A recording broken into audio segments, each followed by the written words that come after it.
Imagining a trans girl in the 1950s is like opening a time capsule of silence and resistance. The decade was polished with pearls, red lipstick, and perfect smiles, but beneath that glamorous surface, it was a time of moral control and strict gender rules. For a trans woman, existing was both a secret act of bravery and a quiet revolution. There were no safe spaces, no public debates, and no online communities. Everything about her identity had to be discovered alone, often behind closed doors. She might have found comfort in old Hollywood stars, mimicking their elegance in front of a small mirror, with trembling hands applying makeup meant to stay unseen. Every movement toward femininity was a risk, a step into a world that could reject her completely. In the 1950s, being trans wasn't even a recognized concept. Society saw gender as fixed, and deviation from it was labeled as sickness or sin.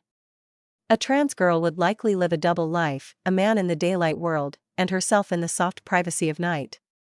The simple act of putting on a dress or feeling her reflection match her soul could bring both euphoria and fear. Some found refuge in art, cabarets, or secret clubs where others like her gathered under the glow of dim lights. There, among whispers and stolen smiles, she could finally breathe. For a few hours, she wasn't an outcast, she was simply a woman among others, dancing freely before returning to a world that refused to see her truth. Her life demanded silence, but her spirit demanded expression. Despite the danger, she carried the same dreams modern trans women hold: love, acceptance, and the freedom to live openly.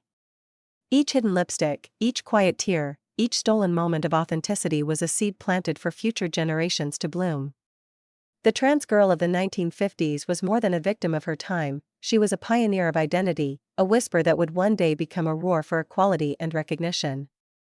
Her struggle built the foundation for the courage that defines the trans movement today, proof that even in silence, authenticity finds a way to shine.